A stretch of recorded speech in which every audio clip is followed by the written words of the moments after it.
This one was sure easier to find than Netflix Soundwave. Hello, my baby! Hello, my honey! Hello, my ragtime gal! Suddenly you kissed my wife! Baby, my heart's on fire! Having reviewed War for Cybertron Kingdom Core Megatron, and having found it not sucky, I'll take a chance with some of the other core figures, and so we now review Kingdom Core Soundwave. No introductions necessary here. Soundwave is arguably the coolest of the original Generation 1 Decepticons, suffering only from his alt mode being grounded in obsolete legacy technology, namely the cassette tape player. They've tried migrating him to other alt modes, sometimes a car or van, sometimes a plane, and sometimes done by Michael Bay. Ugh. Anywho, this is the figure in box, shackled in plastic with Generation 1 inspired art on the front. Both modes are profiled on the back, and you may have joy in reading all of this multilingual gobbledygook. Now let us open the box and see how sound this figure really is. Out of box, War for Cybertron Kingdom Core Soundwave comes with his little instruction booklet. A teeny tiny silver-tipped weapon accessory, an equally tiny shoulder-mounted weapon accessory, and a cute little non-transforming laser beak cassette tape. And this is Core Soundwave in his alt mode, which is an oldie-style tape deck. Of course, nobody actually uses these anymore, but it serves as a nod to all the Generation 1 fans out there. A replica that they can geek out over. First impressions for the size, it's an excellent rendition of a cassette tape deck. It has the blue plastic with silver paint, some gold trim, and even has the play buttons marked at the base, though they have substituted the words with little dots. And one thing that literally sticks out are these bunny ears off on the side. These are the robot feet, but Hasbro didn't bother engineering a way to fold them away completely, so the toes are sticking up in midair. Users have worked around this by simply skipping the step where you transform to fold up the feet into the sides. They leave them folded up at the top, but this leaves an ugly gap off at the side. So the choice is yours as to which option you find the least objectionable. Even the Decepticon sigil looks neat and clear. From the front it appears quite solid. From the top, you can see some of the ball socket hinges. From the back, as with Voyager Netflix Soundwave, there are chunks missing, so he's not a perfectly proportioned box. And from underneath you can see the robot hands sticking out. But for the size and the limitations, they did a decent job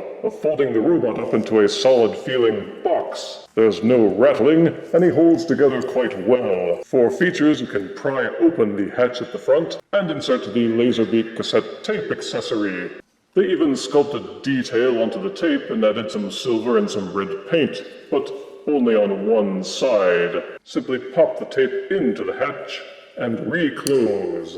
There are 3 small ports on the figure where you can store the weapon accessories. You can mount them on the top, but the instructions say to plug them into the back to replicate batteries for your tape player. Beyond that, the alt mode isn't a vehicle or even a badly proportioned beast, but it does serve as a funny prop boombox for the larger figures to carry around and listen to their tunes. You can even have Soundwave experience an existential crisis by carrying himself around. Those who are familiar with the Generation 1 Soundwave figure's transformation may not even need the instructions for Kingdom Core Soundwave. It mimics the Generation 1 steps almost perfectly. To start, untab the legs from the sides of the body. They tab together by means of this tab and this groove. When transforming to alt mode, plug and tab them together. To transform to robot, just pull them apart. Unfold the leg outwards. Fold out the robot foot, swing each leg downward, and rotate so that the legs are pointing forwards. The robot arms are folded towards the back of the figure, and the forearms tab into the back by means of this tab, and this tiny groove on the inside of the arm. When transforming to alt mode, plug those two together until they are flush. To transform to robot mode, untab them, then swing each arm outward. The robot fists unfold from the forearms, and the robot head unfolds from this little caddy at the robot back. Rotate the head until it is facing forward, and the transformation is complete. Core Soundwave's robot mode is one of the best mini versions of Soundwave I have seen to date. He certainly looks very Generation 1-esque.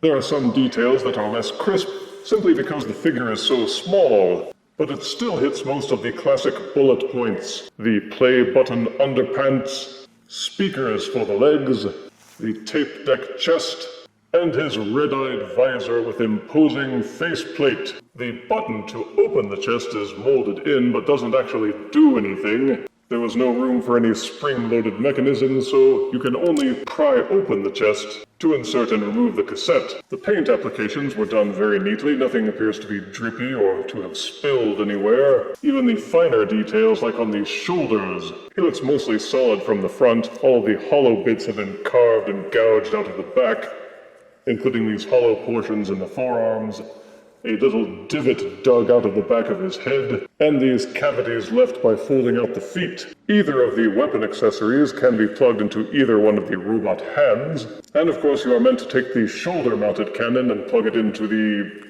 shoulder, so that you can properly mimic Soundwave's Generation 1 appearance. The weapon accessories also have these hollow concavities dug into them, because Hasbro is too cheap to use a decent amount of plastic even for these teeny tiny figures. There's some good molded detail even on the back of the figure, to give it dimension and depth and keep it from looking too simple. But there are no other ports on the figure, either for extra War for Cybertron accessories or for Fire Blast accessories. So far, the Kingdom line has managed to squeeze a lot of articulation into these little core figures. The head will rotate all the way around. It's on a ball socket, so you can tilt it backwards, but the ball socket is tight enough that you can't waggle the head to the left or to the right. In fact, ball sockets have been used for pretty much all the joints, including the shoulders, which will also do a full rotation, and the arms will splay outwards about this far. The elbows are ball socketed and will bend forward 90 degrees, and they will also swivel. The little hands will flip up and down.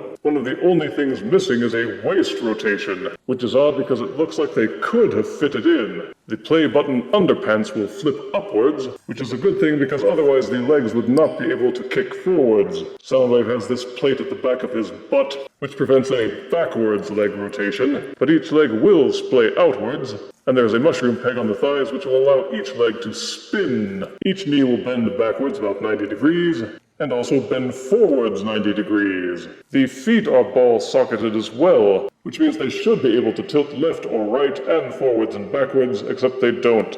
The ball sockets are very tightly flush to the ankle, so any tilting to the left or to the right is marginal at best. Any forward tilting is infinitesimal at best, though you can flip the foot backwards so you can go on tippy-toe, and there is just enough clearance so that you can rotate each foot in its socket. So even though core Soundwave is tiny and diminutive, you can still get a wide range of motion and put him into all kinds of poses.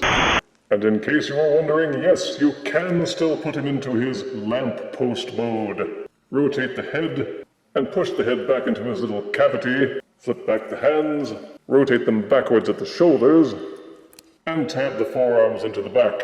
Keep the legs budged together, then just lean Soundwave's torso forward a little bit, and ta-da! He's a lamppost. Yes, it's a lame disguise, but it's good enough to fool Bumblebee and Wheeljack. For size comparison, here is War for Cybertron Kingdom Core Class Soundwave, next to Transformers Animated Activator Soundwave. Here is Kingdom Core Soundwave, next to War for Cybertron Netflix Voyager Soundwave. And here is Kingdom Core Soundwave, next to Mozart's The Magic Flute. The core figures in Kingdom have given us some pleasant surprises, especially with the mini Generation 1 style figures. And it's easy to see why core Soundwave gets snapped up so quickly. Positive aspects are strong Generation 1 parallels for both modes. There's a lot of attention to detail in the sculpting with vivid colors and a clean paint job. He comes with 3 accessories, the most I've seen for a figure of his size.